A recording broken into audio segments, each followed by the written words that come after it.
বন্ধুদের সকলকে অনেক অনেক শুভেচ্ছা রামনবমীর। এবং অবশ্যই আজ যে চৈত্র নবদুর্গার যে পুজো চলছে, আজকে সেই পুজোর শেষ দিন বন্ধুরা, অর্থাৎ আজকে নবমী তিথি বাসন্তী দুর্গা পুজো।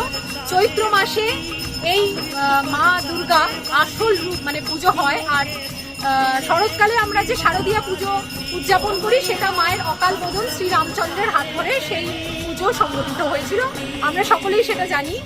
আজ আমার বাড়িতে এই চৈত্র মাসের যে নবরাত্রি সেই ব্রত পালন হয়।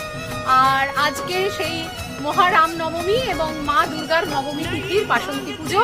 তো কাল হয়ে গেছে মা অন্নপূর্ণার পুজো। আজকে এখন আপনাদের সকলকে দেখাবো যে পুজো চলছে, আমার ঘরে আরতি চলছে। চলুন বন্ধুরা আপনাদের একটু দেখিয়ে দিই।